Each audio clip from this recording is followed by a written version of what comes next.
Last night I was having a pattern release from my body. I was literally shaking in my sleep.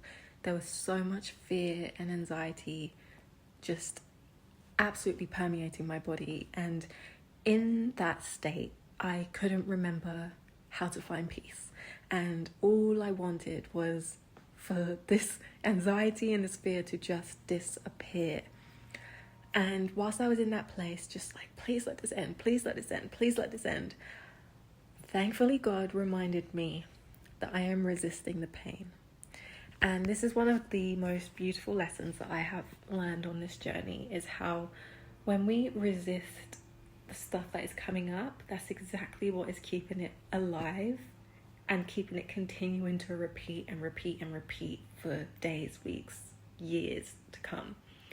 And when we decide to just allow whatever is coming up to be there, and that it's okay for it to be there, and you just like, my body, I stopped shaking, and whilst I still felt awful, I was no longer telling it that it was wrong, that I hated it, that I was judging it and wanting it to just disappear.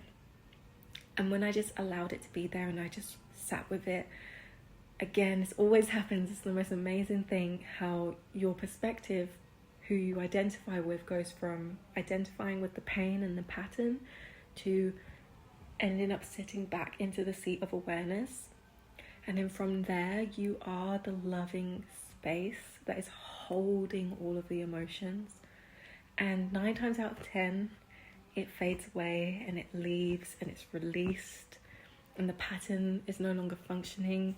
I've had times where I've done this and the pattern is gone permanently. And then there are other times where it seems like it might come up a few times. But having resistance and telling the pattern that it needs to disappear is exactly what keeps it in your body. So be the loving space for your pattern. Allow it to just be there, and it's okay to feel awful. It isn't going to last forever, because that's one of the things that sometimes you go into it and you're scared to actually feel it in its entirety, because the ego will tell you that it's going to last forever. This is your permanent state. Like if you go in, you're never coming out. That's just not true. It's really, really powerful to go into the fear and go into the emotions and just watch what happens.